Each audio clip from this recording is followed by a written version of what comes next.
you know, bring them all out for lunch and, you know, editors and things. And then have it decide how we need to spin ourselves. So it kind of just remind me like that.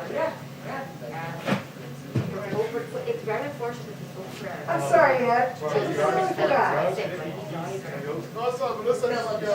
It's going every No, I just forgot. Because you never know, even like small people who want to know anything's gonna change. My bad, Ed, that's me. Sorry. I guess it's every Sunday. Big Tom, Is this yours? No, No, it's fascinating. I think it's Ed. The new guys. New I guy. like your Canadian. New guy, I've been here for 5 years, you still call me new guy? Yeah. Yes, we own my travel. Is that where you're starting today? Reuters was centered on last time. I'm just not gonna be able to come in. No, you have to check it out. You good? Yesterday was Raiders. I could be very wrong. So it's just like. Sorry. Oh, I'm out. You good up here, Liza? We're getting out of the way. Yeah, you're supposed to be up there. Hi, how you So you guys doing? talked me out. But I'm back one. Here? You want here or you want over there? I don't know, okay, let's go check it. I have a shot over there. Hold this in. Yeah.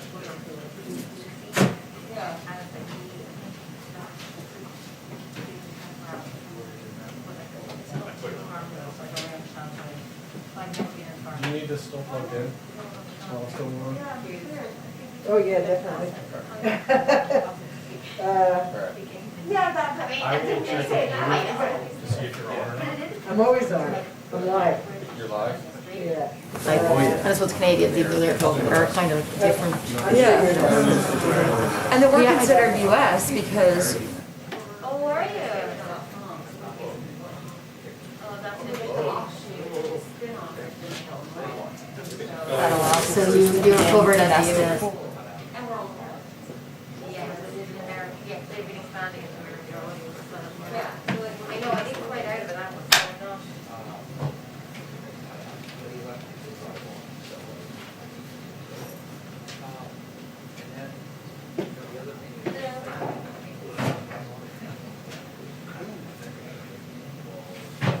Oh, sorry.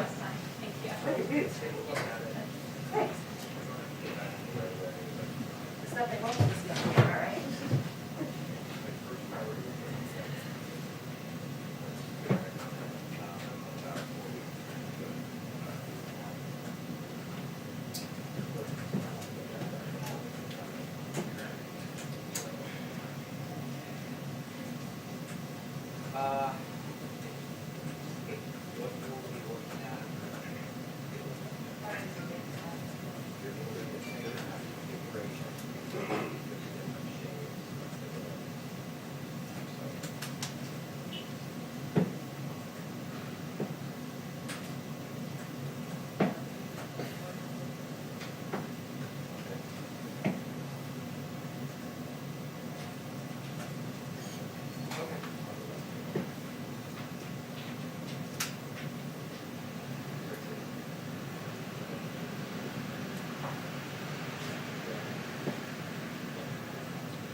Check 1, 2, 3, 4, 5, 6, 7, 8, 9, 10.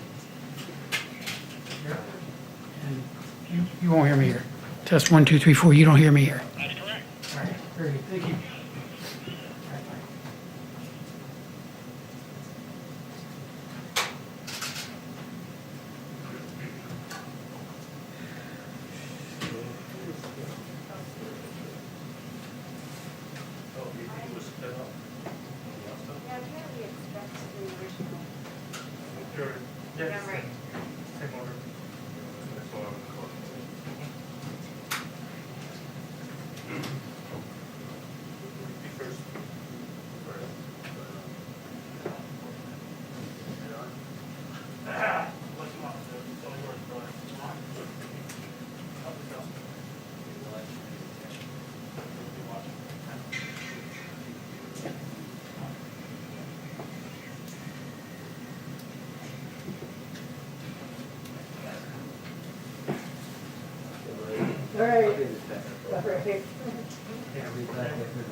Okay.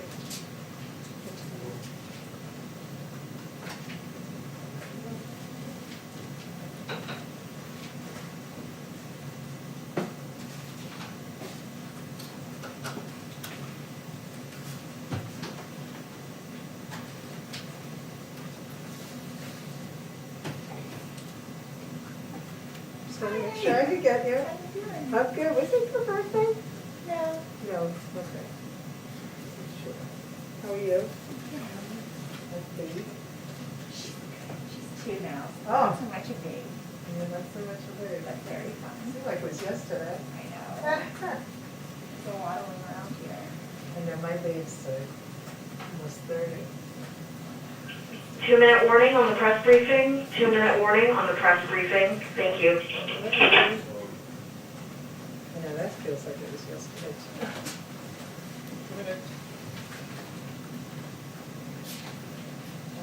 Sound alert. Yeah. Telling Rita that she has her mic, which she already knows she has. Thank you.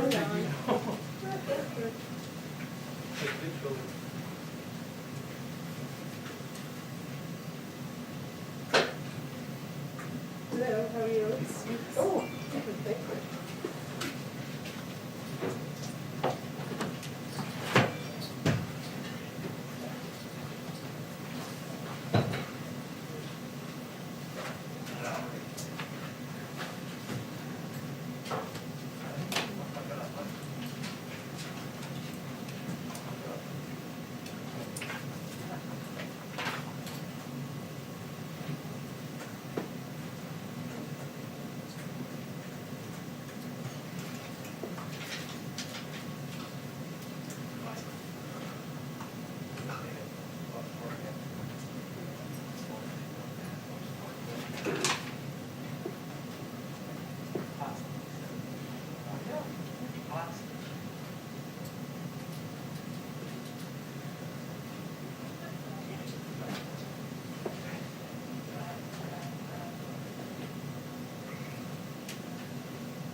Hi, everyone. Well, we have another very special guest today. Today we are joined by the Secretary of Veterans Affairs, my former boss, Dennis McDonough, who is working tirelessly to build and restore trust in the VA. As you all know, Secretary McDonough served as White House Chief of Staff in the Obama-Biden administration for 4 years. He also served in several roles on the National Security Council, including as Principal Deputy National Security Advisor. Throughout his service at the White House, Secretary McDonough helped lead the Obama-Biden administration's work on behalf of military families and veterans. He has a busy schedule, as all of our cabinet members do, but he has kindly agreed to also take a couple of questions after he speaks, and I will, as always, be the bad cop. Come on up. Jen, thanks so much. It's a total joy to be working with you, as it always is. And good afternoon to everybody here. It's nice to see some old friendly faces. I want to obviously thank Jen for inviting me today to speak about the importance of the American Rescue Plan, particularly as it relates to its support to the VA to provide quality care to our veterans, especially during the very challenging pandemic. Like other hardworking Americans, veterans have been severely impacted by the coronavirus pandemic. Countless veterans have lost jobs, closed businesses, homeschooled their own children, and faced uncertain prospects while our nation grappled with the pandemic. And like the rest of the country, many veterans were directly affected by the deadly virus, with more than 230,000 veterans in our care infected by it, and sadly, 10,605 dying from the disease. At the VA, we've risen to the challenge of combating this deadly pandemic. Our integrated healthcare system, the largest in the nation, has been running nonstop since the start of the pandemic to provide much needed care to infected veterans and vaccines to those most at risk. To date, more than 1.4 million veterans have been vaccinated, with more than half of them having gotten both vaccines. And we're making sure that equity is at the forefront of where and how we distribute vaccines. At the same time, we continue to deliver routine care while mitigating the spread of infection. VA is leading the country in standardizing the use of telehealth for routine doctor visits. We're partnering with community and service organizations so that vets do not forego checkups because of broadband limitations. Last year, for example, in March, VA averaged approximately 2,500 telehealth visits a day. Last month, February, we averaged nearly 45,000 such visits a day. As you can see, this is a major increase, and we need the funding in the ARP to sustain this op-tempo for our veterans so we can continue to push through the pandemic. Lastly, before getting into a little bit more detail on the health situation, the Veterans Benefits Administration continues to help veterans cope with the economic impact of the pandemic, from helping veterans avoid eviction and foreclosure to making sure that veterans can continue to rely on their GI Bill to pay for tuition. We make sure that VA can continue to adapt to these challenging times, and the President's American Rescue Plan will do just that. It will provide $17 billion in additional funding to VA, to include at least $13.5 billion to improve our ability to provide medical service to veterans affected by COVID, $272 million to cut through the backlog of disability claims, and help us manage the compensation exams that have access to which have worsened as a result of the pandemic, and $386 million to develop a rapid retraining program for veterans unemployed as a result of the pandemic. Now, let me just give you one other figure for you to consider. Since the start of the pandemic, 19 million appointments have been changed, canceled, or deferred as a result of the pandemic, 19 million. What we believe is, obviously we've been able to compensate for those through the telehealth platforms, but not for all of them. And as a result of deferred care, which we're actually seeing across the healthcare system, not just in VA, we're gonna see increased cost. And the ARP is critical to our ability to make sure that we can keep up with those demands of the increased cost. So our department remains fully committed, obviously, to fulfilling the sacred obligation that President Biden has made clear we have to those who serve in uniform. The rescue plan helps us deliver on that promise, especially in this unanticipated and significant time of crisis. We urge the Senate to pass the much-needed plan as soon as possible, and I thank you again, Jen, for the opportunity to be here with you. All right. Go ahead, Jeff. Secretary, can you explain how veterans should go about looking as to where to sign up for vaccinations? Should they be going to the VA or should they be going to their states and localities?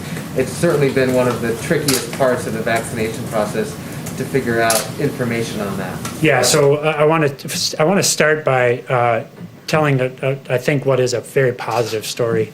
Oftentimes you don't, at least we've not in the past been focused on good news stories about our scheduling process. Our scheduling process is actually working pretty well. And so the first answer, Jeff, is those veterans in our care, currently in the 75 and older and 65 and older, who are our particular focus at the moment, should be hearing from our schedulers. And our schedulers are in contact with them. And if you just take an example of the VA here in DC, they're moving through on some days, something like 80 veterans vaccinated in an hour. Now, that's obviously because of the vaccinators, it's because of the pharmacists, it's because of the nurses, but it's also because of the schedulers. And they're doing an amazing bit of work. So the first thing is they should be hearing from our schedulers. The second thing is we have a bunch of information on our website at va.gov, including how to get access to opportunities.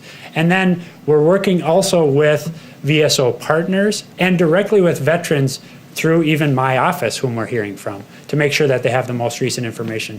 Are there examples of frustrations? Absolutely. But we're staying obviously on top of this, Jeff, trying to be as transparent as possible. And in the first instance, reaching veterans directly to schedule them. Are there examples of overlap too, where veterans are maybe going to the VA, but also hearing from their local, or going to their state or local facilities as well? Definitely. And many of our veterans are obviously, this is the beauty of the integrated system, which is we provide care across the range of services. And so many of our, the over 6 million vets who are with us, rely on us for care across the board, are very sophisticated consumers of care.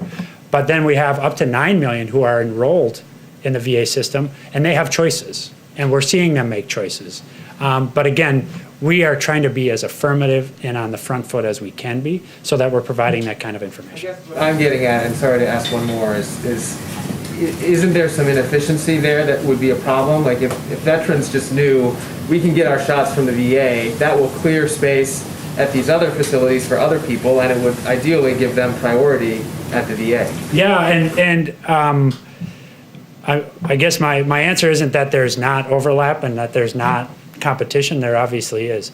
But I think what we are seeing, Jeff, is that we are very efficiently moving veterans who qualify through the system, and we're hearing very positive feedback on that.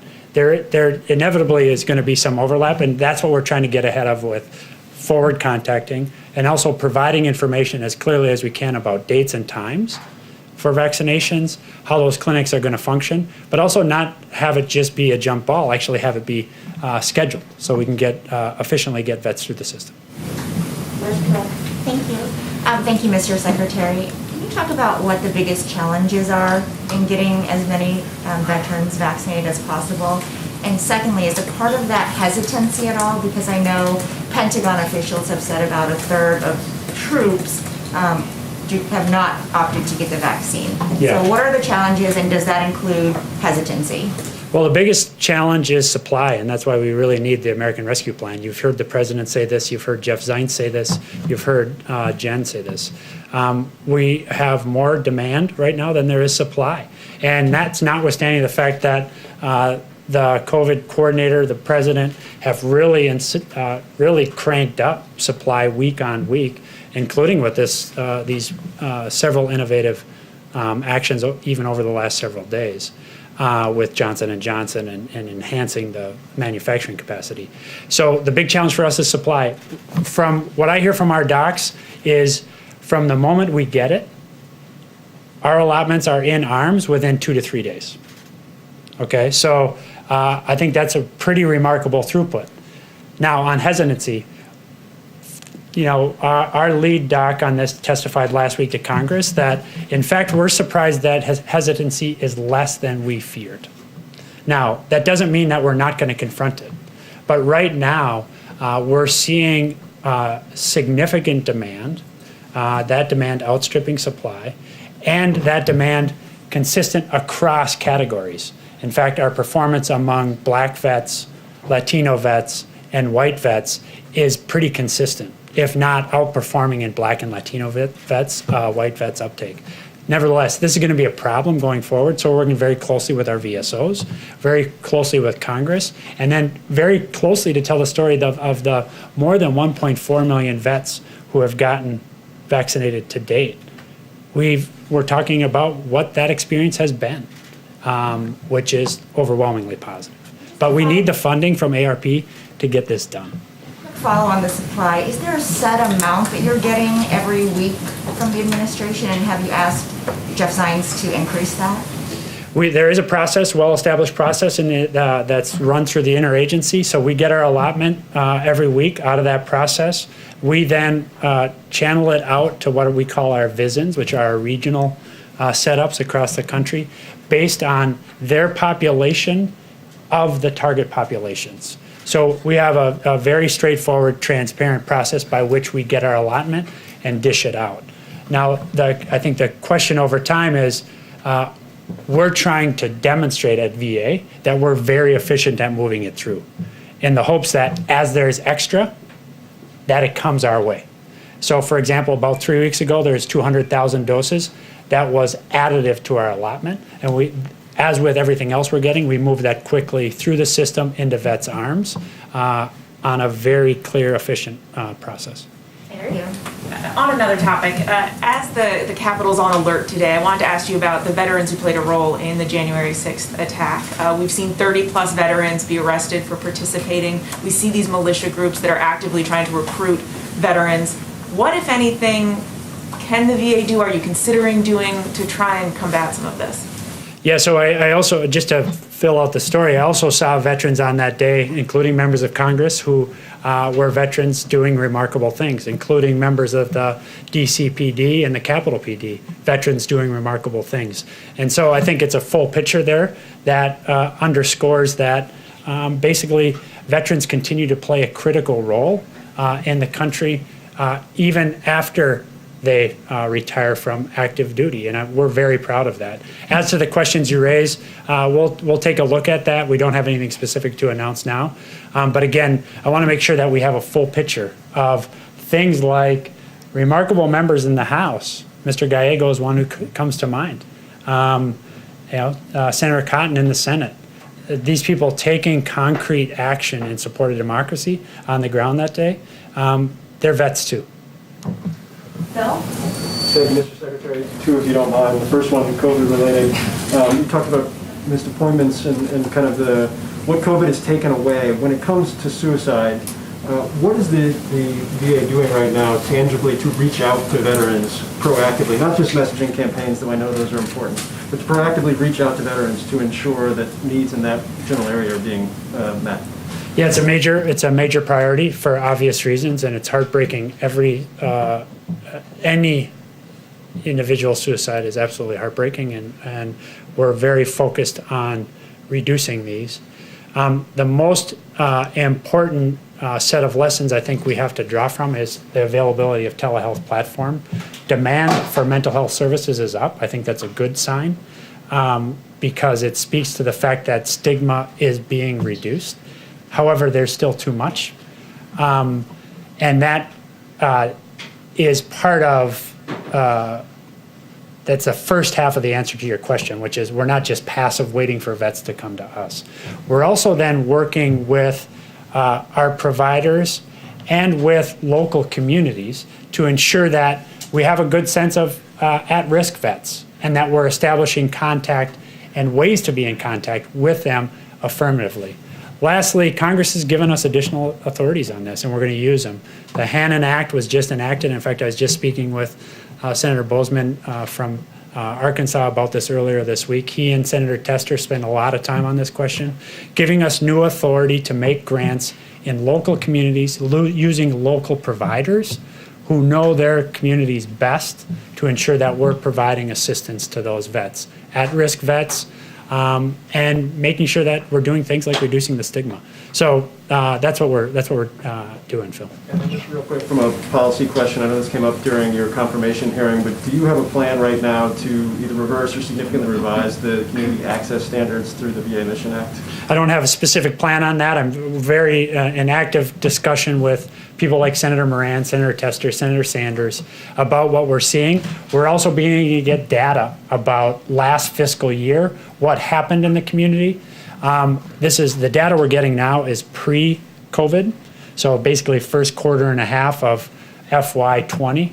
And what we're seeing there is a pretty significant uptake in the community. And so we got to, be a good partner with that, ensure that we're paying those bills on time to local providers. We're keeping vibrant networks so our people have places that they can find care.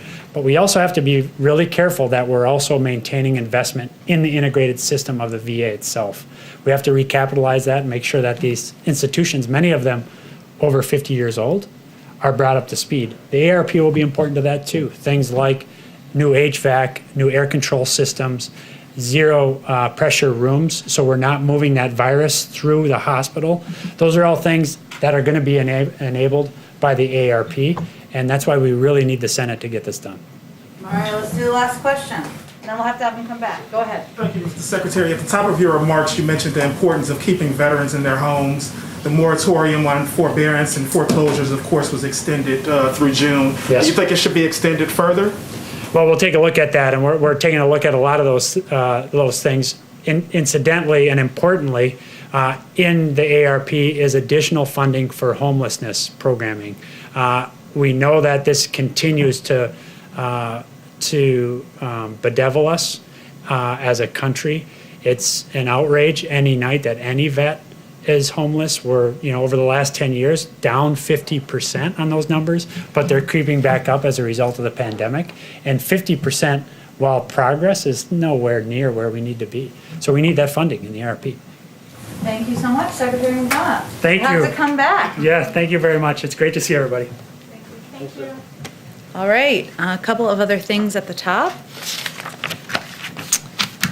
As you all saw, many of you reported on this morning, the numbers from the Labor Department out show the 50th week in a row with new unemployment claims claims exceeded their pre-pandemic high. Hundreds of thousands of Americans are continuing to struggle in this economy. We can't get numb to what this represents. These are moms and dads, friends and neighbors who will now have to worry about how they'll support families, put food on the table, and make ends meet in the midst of a pandemic. This also underscores the need for Congress to move quickly to pass the American Rescue Plan to get $1,400 checks to the American people. You may have also seen today, if you're covering economic issues, I should say, that the Treasury Department announced a new program called the Emergency Capital Investment Program. Through this program, Treasury will make a $9 billion investment in community financial institutions that have a track record in investing in financially underserved communities, which have been particularly hurt by the pandemic. This support will bolster these institutions so they can continue to play important roles in fostering financial inclusion for communities that have been shut out for far too long. This program is one component of Treasury's efforts to combat economic inequality. This one announced today is one of 3 Treasury programs totaling about $12 billion. As you also know, in an hour or so, the President, the Vice President, and the Secretary of Transportation will meet with bipartisan members of the House Transportation and Infrastructure Committee. This meeting is meant to build on the conversation the President had with a bipartisan group of senators on February 11th. Investing in our nation's infrastructure is a top priority for the President, something he's talked about as a part of his Build Back Better agenda, also back to when he was Vice President, serving in the last Democratic administration. He believes we have to rebuild our crumbling roads and bridges, improve our communities, and create good union jobs for Americans. Chris also tells me he'll get Secretary Buttigieg here to talk to all of you, so we're relying on him for that. One last piece, I can't remember who it was, but somebody in here asked about Mississippi and the water situation on the ground in Mississippi. So as I mentioned we followed up with our FEMA team. We're, of course, continuing to closely monitor the situation in Jackson, Mississippi. We're not currently tracking any requests for federal assistance through FEMA from the governor, which is how, of course, that process works as it relates to Jackson. The Mississippi State National Guard has numerous water distribution sites in place, and the federal government, including the EPA, remains in close touch with the governor and mayor to offer support. Alex, why don't you kick us off? Sure, thanks, Jen. Two questions. Let's start with international. What is the U.S. doing to help free AP journalist Thein Sein and other journalists detained in Myanmar, including the ongoing crackdown against protesters there? Has there been any outreach to authorities there, and what's been the response? Well, I will say first that the detainment of journalists, the targeting of journalists and dissidents is certainly something that is of great concern to the President, to the Secretary of State, and to every member of our administration. And certainly this issue has been raised the issue broadly is raised in virtually every diplomatic conversation that members of our team have. As you're very familiar with, the situation on the ground in Burma is troubling. We've obviously been working closely with our partners in the region. We've taken sanction steps, as you know, to send a clear message that it's unacceptable. I don't have any diplomatic conversations to update you on. Those would likely happen through the State Department, so I would certainly suggest you reach out to them directly. And then domestically, we've seen a couple of high-profile IG reports out this week about former Trump officials. Does the president believe that Inspector General should continue to investigate and potentially pursue punitive measures against these Trump officials that are no longer in office, or does he think it's time to turn the page? Well, as you know, the Department of Transportation Officer of Inspector General initiated the investigation into the former secretary during the Trump administration and completed the investigation under the leadership of a Trump-appointed Inspector General. The Inspector Generals across agencies are independent for a reason, and we certainly respect their role in moving forward or seeing those investigations through as they see fit. Go ahead, Mary. The governor of Mississippi has responded to the president's comments yesterday, and he seems to have taken offense at some of the president's language. He says Mississippians don't need handlers. I just think we should trust Americans and not insult them. He's making an argument that this is really about personal liberty here. Does the president have any second thoughts about the language that he used yesterday, and how does comparing someone to a Neanderthal help convince them to change course and get on board with your public health message? The behavior of a Neanderthal, just to be very clear, the behavior of. Look, I think the president, what everybody saw yesterday was a reflection of his frustration and exasperation, which I think many American people have, that for almost a year now, people across the country have sacrificed. And many times they haven't had information they need from the federal government. They haven't had access to a greater understanding of what the public health guidelines should look like. And those include many, many people in Mississippi, in Texas, in Ohio, Florida, in every state across the country. And, he believes that with more than 500,000 Americans' lives lost, with families that continue to suffer, that it's imperative that people listen across the country, whether they live in a red state or a blue state, to the guidance of public health experts. At the same time, you've watched the president closely for some time, Mary, as you all have. He's going to engage with and talk with people who disagree with him on a range of issues, including this one. But he believes that if we're going to get this pandemic under control, we need to follow public health guidelines. He simply was asked the American people to abide by wearing masks for 100 days. We're at about day 40. Are we at day 40? Around there. 60 more days. That's what he's asking, and he's certainly hopeful that businesses and people across the country will continue to do that. Has he reached out to Governors Reeves and Abbott to convince them to try and change course here? I don't think his view on mask wearing is a secret. They're certainly familiar with it. He's talked about it many, many times, and I'm certain when he speaks with them next, he will convey that directly. The president has said that he hopes, he's hopeful that by this time next year we may be getting some semblance of normalcy again. Mm-hmm. Is there a concern that as we see states like Mississippi and Texas take these actions, if others follow suit, that could shift the timeline, that a few states could set back the timeline here? Well, what the president has said publicly and certainly conveyed to all of us is he can't do this alone. The federal government cannot do this alone. This is going to require additional sacrifice from the American people. He doesn't think that's easy. None of us think that's easy. But he has ordered enough vaccines to ensure everybody in the country is vaccinated. And we will have those vaccines by the end of May.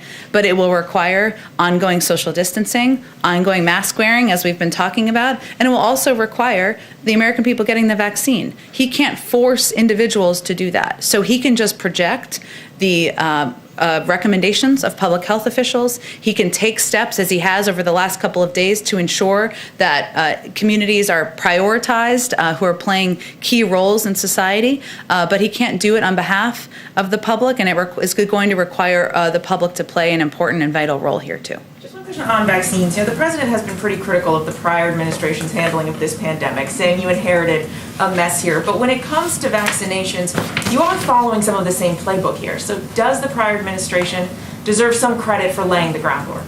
Which ones are we following? Well, for instance, former Trump HHS Assistant Secretary Admiral Brett Giroir has said that you're following 99% of the playbook they created on vaccines. He has said that the prior administration deserves more credit here for at least getting the ball rolling on some of these.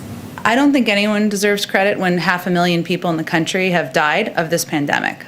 So what our focus is on, and when the president's focus is on when he came into office just over a month ago, was ensuring that we had enough vaccines. We are going to have them now. We had enough vaccinators and we had enough vaccine locations to get this pandemic under control. There's no question, and all data points to the fact that there were not enough of any of those things when he took office.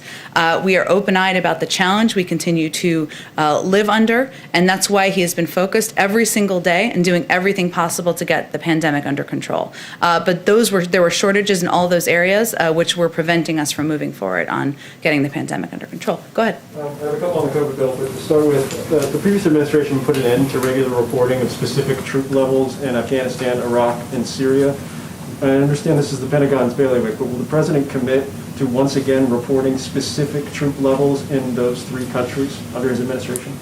Well, certainly, we, of course, would work with the Pentagon and our national security team to ensure that transparency remains a priority, or is reprioritized, I should say, under this administration. I mean, I'd have to talk to our national security team and our team at the Pentagon about any restrictions they have, but that remains a vital priority for this president, and something I know he's projecting to his entire team. And on the COVID bill, last night when the president was speaking to House Democrats, he said, "I know we're all making small compromises," as he tried to work everybody to support the bill or thank them for supporting their version of the bill. What exactly has the president asked moderates to compromise on in this process up to this point? You'd have to ask them that question. The president has been clear that he is unmovable on the size of the package, $1.9 trillion. And as you know from covering the Hill, that was a size that some expressed concern about. He has been unmovable about his view that Americans who need help the most should get $1,400 checks. There were some who spoke openly about their concern about that. And he has been very clear that state and local governments need assistance now to keep cops on the beat, to keep teachers, to keep firefighters employed, and to keep state and local governments functioning. I'm sure there may be other issues that they have concerns about. I'll let them speak to that. But he has been insistent that the scope of the challenge requires this size of a package. And in order to address these twin crises that we're facing, it needs to have these key components included. And then last one, again from the president last night to House Democrats. He made the point that this will make everything more possible to get done, I think I'm quoting properly there, passing this now.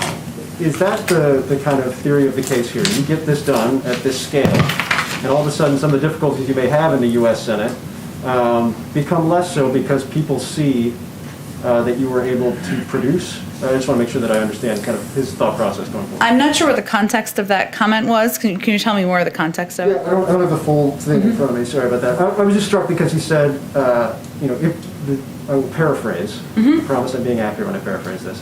That the idea being that if they get this done, there will be more trust in government. And if there's more trust in government, therefore, people will be willing to get behind maybe the priorities that House Democrats have going forward, whether that's on infrastructure, whether that's on climate, any of those things. He didn't list those off. And so I guess that's my question is, does the administration look at the American Rescue Plan and say, this is our springboard to doing even more broad-based, more bold, in the words of the administration, legislative proposals in the future? We don't look at it through as political legislative of a lens as you just outlined, but I will say that the president came into office knowing that getting the pandemic under control, helping address and put people back to work, the millions and millions of Americans who are struggling to make ends meet, the 1 in 7 American families that can't put food on the table, that he knew that those would be his top 2 priorities, his top 1, 2, 3, 4, pandemic, economic recovery, pandemic, economic recovery. And that is what this package is meant to help address. And what I've heard him say, and this sounds consistent with that, while I don't know the full context of this, is that of course he wants to build his agenda beyond getting the pandemic under control, beyond addressing and stemming the tide of an economic crisis, because he believes that investing in infrastructure is imperative and long overdue. He believes that modernizing our immigration system is long overdue and is good for the American people, good for our economy. He believes there needs to be more done for caregiving. He believes we need to do more to protect our health, to ensure more people have access to health care. So there's no question that he views the early part of his presidency as focused on these twin crises, but he is hardly going to be done with his agenda and work once we have this package signed into law. Go ahead, Mario. Thanks, Jen. Does the president believe that the House Ways and Means Committee should be able to obtain Donald Trump's tax returns? We certainly leave that up to them. The president spoke about this on the campaign trail, but his focus at this point is not looking backward at the former guy, as he has called him in the past. But yesterday, the Treasury and the administration at large asked for more time on how to respond to the subpoena. He won't weigh in on that, the president? We'll leave it to the Treasury Department and Department of Justice, and our focus is on getting relief to the American people, on getting the pandemic under control. That's keeping us pretty busy, so we'll leave that work to others in the federal government and in Congress. Go ahead. One more if I can, economic based. Sure. Gasoline prices are approaching $3 per gallon for the first time since 2014. Americans, as you well know, are cash strapped. Is the president planning to intervene somehow? OPEC Plus came out this morning and said that they were going to limit supply. Does the president plan to intervene somehow, maybe call the Saudi government, Russia, anything in the toolbox to rein in the gas prices? I don't have anything on that to preview for you. I will say, since you've given me sort of an opportunity and opening here, is that there's been a lot of reporting on kind of what kind of relief would come out of the American Rescue Plan, something that can help address a range of issues the American people are having, whether it's the cost of gas or it's the inability or concern about getting food on the table. So let me just take this opportunity to lay out some of the specific numbers our NEC team, I love number crunchers, crunched for all of you. So under the Senate version of the bill, 158.5 million households are going to receive direct payments. That's 98% of the households who received them in December. And in the previous round of relief, that 2% sliver all received checks smaller than $600, in some cases as small as $100, because as you all know, it was scaled down after a certain income rate. Under the rescue plan, almost all of these 158.5 million households are going to receive checks that are more than twice the size of the previous round, not to mention the 66 million kids who will benefit from the expanded child tax credit and 17 million adults who will benefit from the expanded earned income tax credit. Because of course there are many tax components, as you all know, in addition to the direct checks that are included in this package. So just wanted to give a little number crunching laydown. Go ahead, Jeff. Jen, going back to Texas and Mississippi, is the White House concerned and the COVID team concerned that the loosening or lifting of restrictions in those states will lead to these COVID variants to spread more? Well, one of the reasons that our health and medical experts have continued to call for the American people to wear masks, to social distance, to get whatever vaccine they have access to, is because many of them of these vaccines have shown to be effective in addressing the variants, and because we've seen a spread of variants reportedly in some of these states. So I would say, Jeff, that our concern here is on the health, welfare, well-being, and survival, frankly, of people across the country, and in states where the guidelines are not, or where the recommendations from leadership is not following health and medical guidelines, we have concerns about the impact on the population. In Europe, there are travel restrictions between European states. The United States is large and has 50 states. Is there any discussion of restrictions for traveling between states when different states have such different ideas about how to fight COVID? And would you encourage or discourage other Americans from traveling to Texas or Mississippi right now? I'm not aware of any discussions, and I certainly wouldn't do that from here. But I would just say, Jeff, that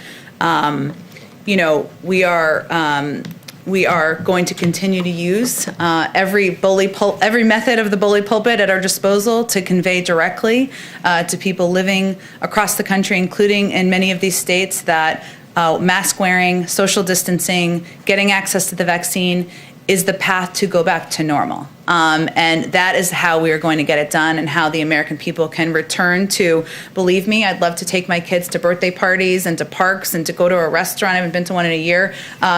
We all want that. This is the pathway to do that. And that's what we'll continue to convey. Go ahead. One more quick one on another topic, I'm sorry. The Yeah. Capitol is on high alert today because of the potential of an attack related to a conspiracy theory about this date.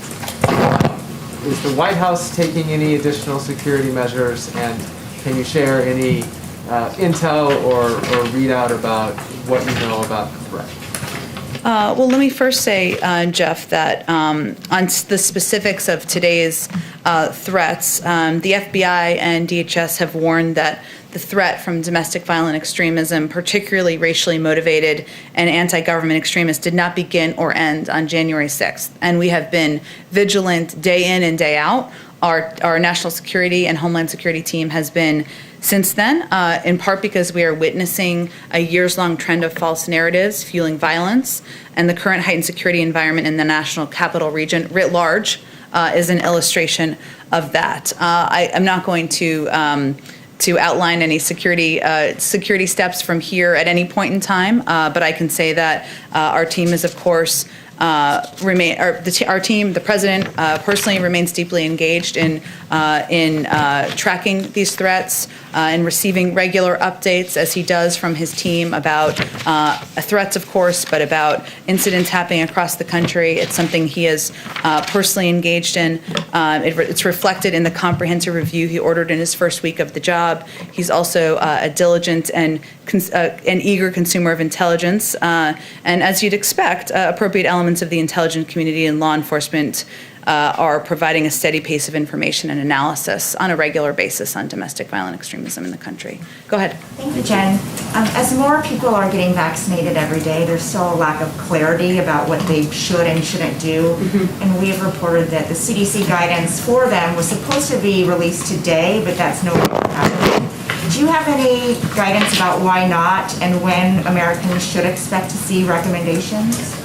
I would certainly point you to the CDC. I believe they said in your story, or maybe another story perhaps, that the CDC's guidance will not be posted tomorrow. This is a quote from them, because we have not finalized it here at CDC. Once it is final, we will publish and disseminate it. And certainly we know people are eager to hear more details about steps they can take once they're vaccinated.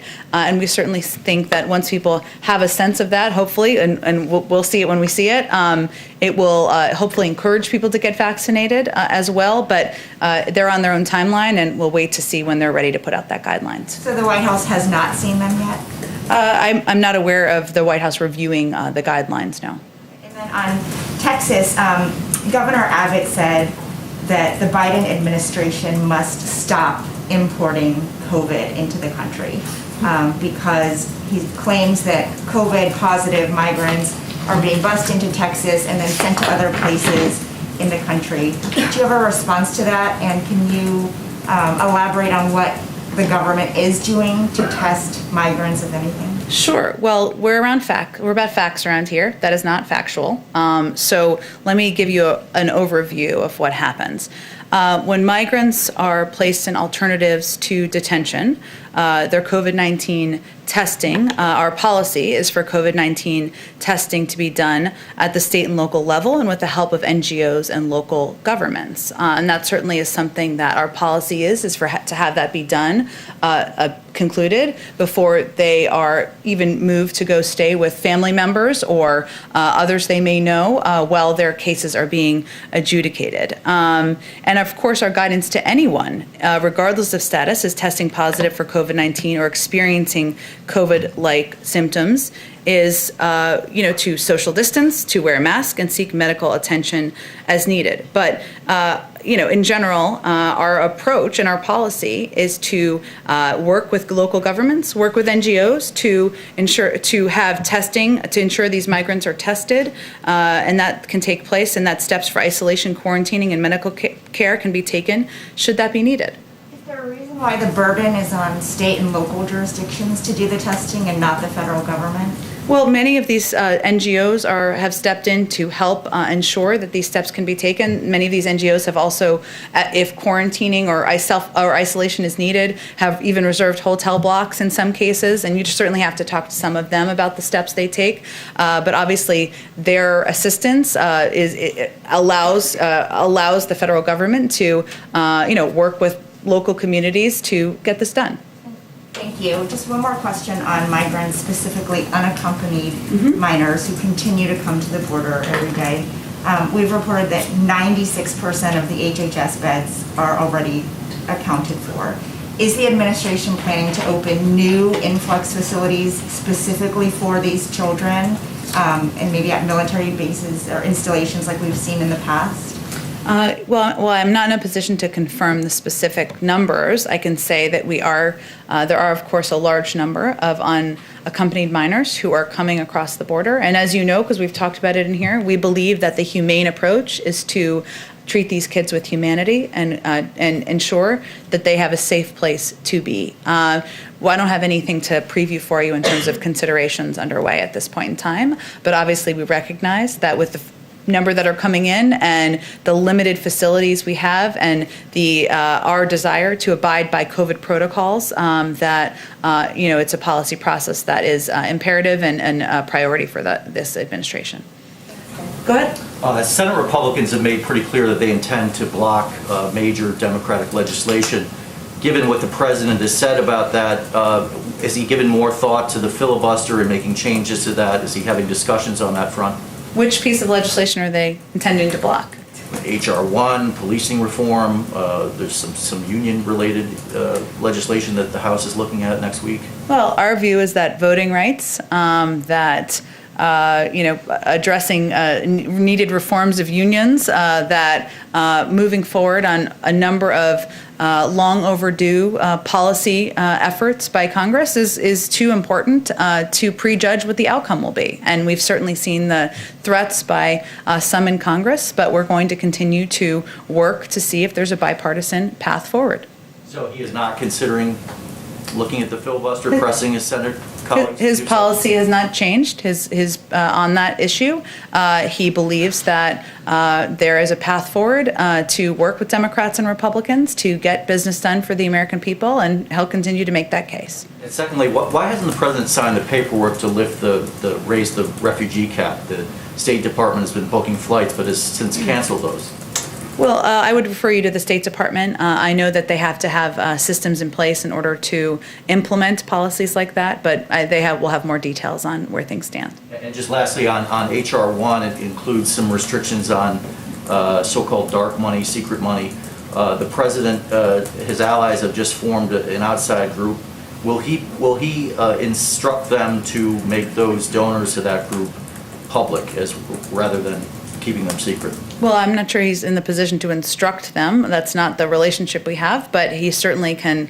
I would refer you to them on what their policy is going to be for making donors public. He can make his position known, though, right? And he's spoken to this issue in the past, but I don't have anything I would point you to the outside group for any further comment on that. Go ahead, Ashley. Thanks, Jen. A few questions. There were a few late changes in the COVID relief bill that could help several states, including Alaska, by increasing funding for lower population states, as well as adding money for tourism and seafood processors. Did President Biden sign off on these changes personally, and was this aimed at all at getting Senator Murkowski to support the bill? I would say the majority of negotiations at this point are between senators themselves in Congress, and that's where the discussions are. Of course, the president is engaged with members, as you know, who are here sometimes in the Oval Office, who he talks to on the phone, but I'm not going to outline any more particulars for you other than the majority of negotiation is between senators in Congress.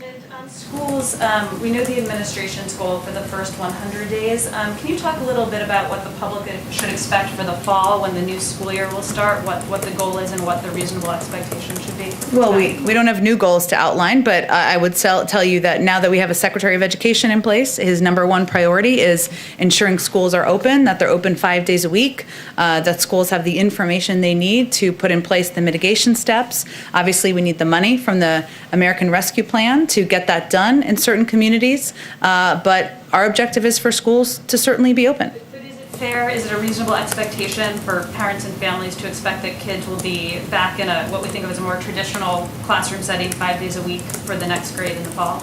Well, that certainly is our hope and our objective, but the Secretary of Education is going to be leading this effort. He's going to have a summit he's announced.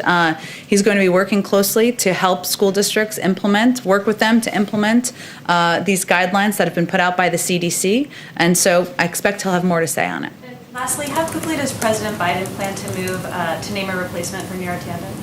I don't expect to have an announcement this week. Beyond that, I don't have anything to preview for you.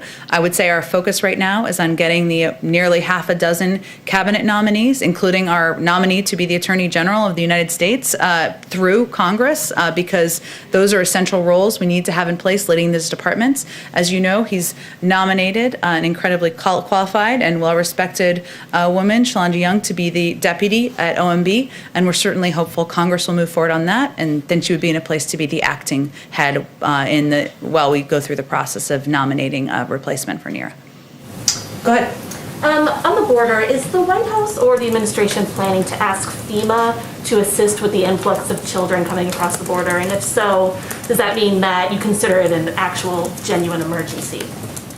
Well, I would say that that's probably a question for the Department of Homeland Security, who obviously oversees that, and the Department of Health and Human Services, who oversees the facilities and the shelters where these kids are.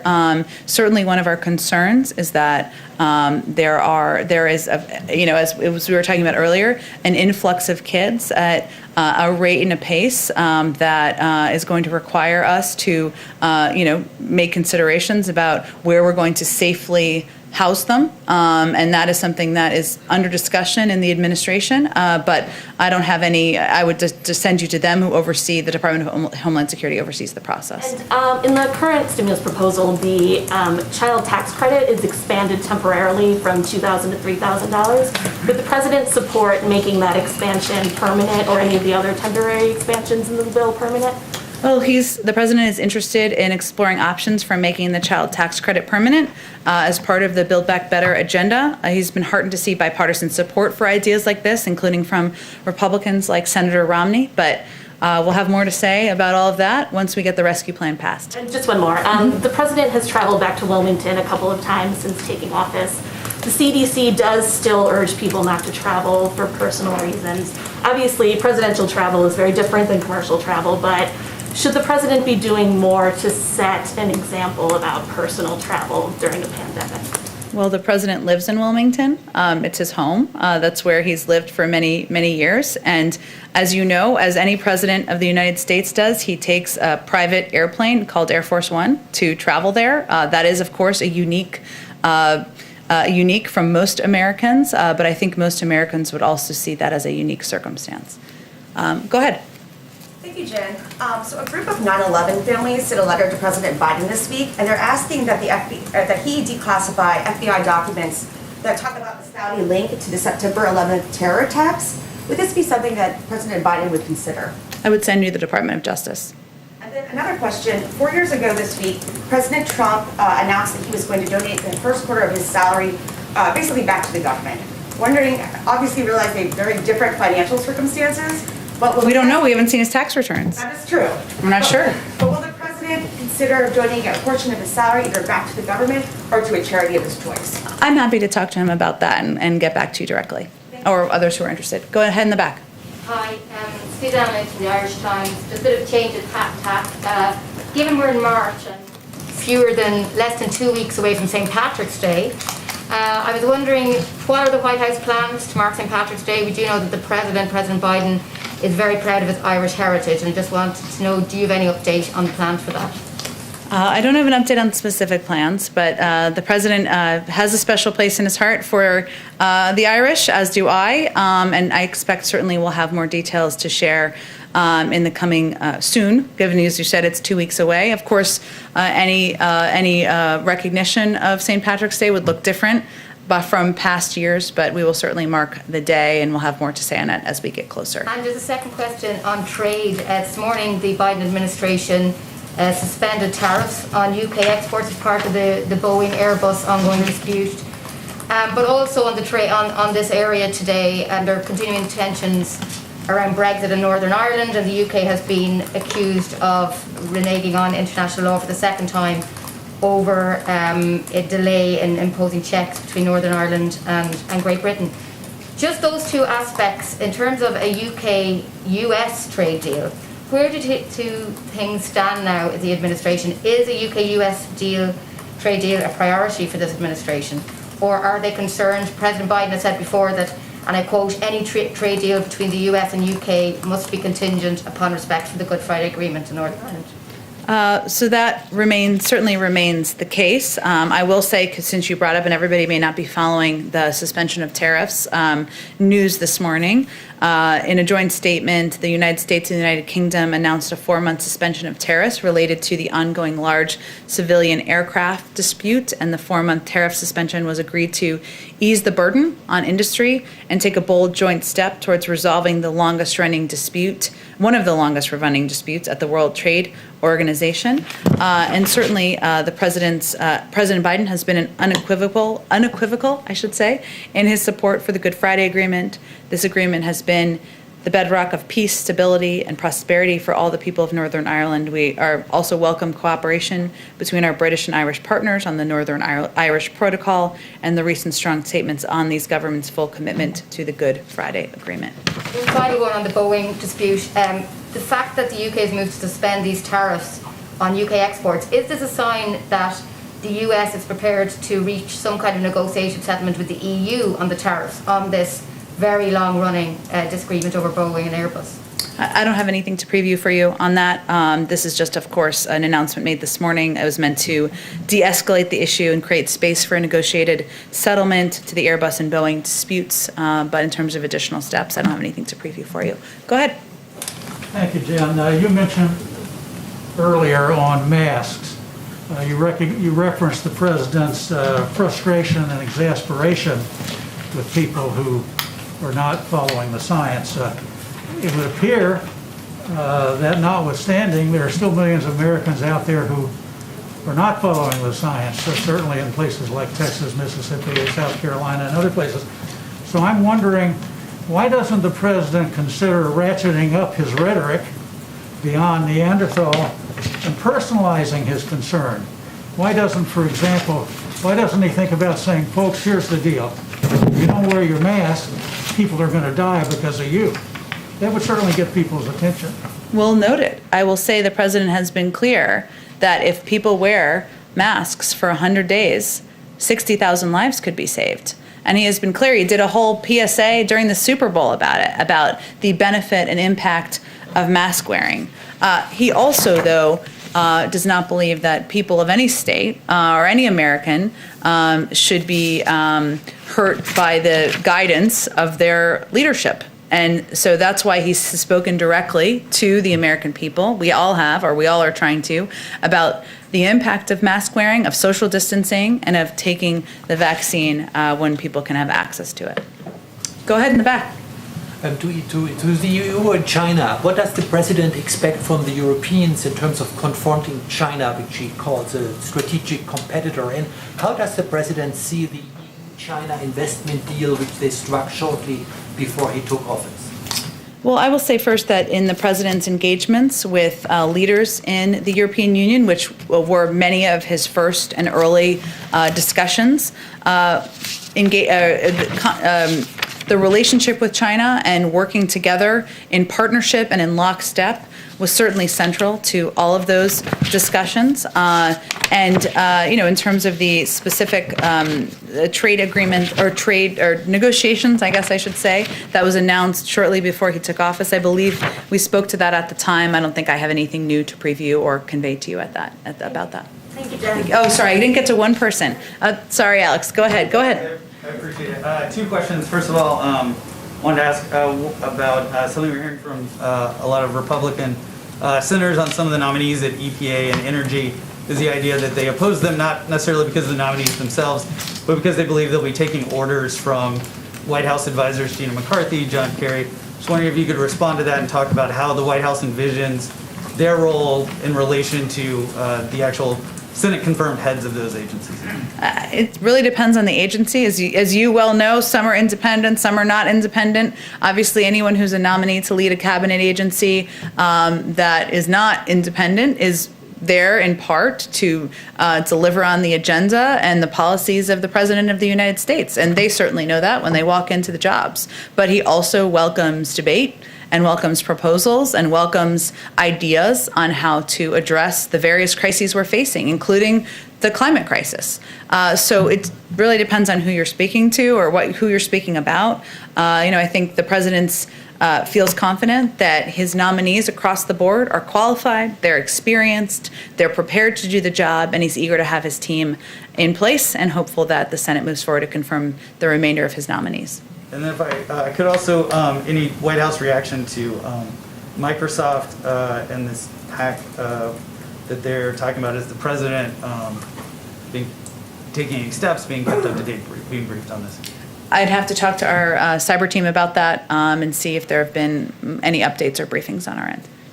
Go ahead, Ashley. Following up on Shalonda Young, you said that the hope is that she'll be the acting director. She has a ton of support on Capitol Hill from the CDC, from House Democratic leadership. Why has the administration not just gone ahead and nominated her to be the official director? Well, the president thinks so highly of her. He nominated her to be the deputy director of OMB, which is a very senior and significant job and role in the administration. All I was conveying is how the process works. If when the deputy is confirmed, knock on wood, they will then become the acting director. Hence, there is a need and an imperative to move forward on that quickly. I will reserve his space for him making his own decision about who is going to lead the budget department. We certainly know there's lots of support on Capitol Hill, and again, he thinks so highly of her, he nominated her to serve in a senior role. Thinks so highly of her. I guess, why is the obvious next step not just to appoint her to that top position? Well, Ashley, there's a range of individuals in the country who are qualified for the job, so we'll leave him the space and time to make a decision about who he'd like to nominate as a replacement for Neera Tanden. Okay, last one, actually, I'm sorry, we've gone over now. Go ahead. Jen, just a quick follow-up. Did the president directly speak to Alabama Governor Kay Ivey, who's actually said that she's going to extend her? She did, and I meant to raise that. I'm not aware of a direct conversation between them today. Obviously, the president's view and his support for the mask mandate and encouraging people to wear masks, given the advice of his health and medical experts, is well known. It's something he's raised on calls with governors. Our health and COVID team has raised on calls with governors, but I'm not aware of a direct call between them today. Do you know if he's talked to any other Republicans who might be flirting with this idea of opening prematurely? I don't have any other calls to read out for you at this point in time. Thanks so much, everyone.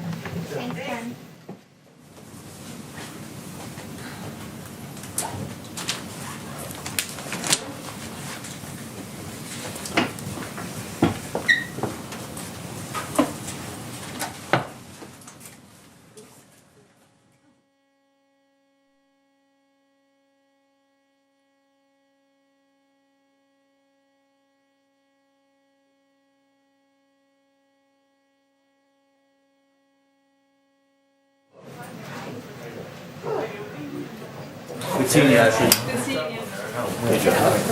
Are you sticking around? Yeah, no, man, I'm not like to pack everything me today. I'm working in the basement, so. Okay, I come down and say hello. Girl, I need to show this up.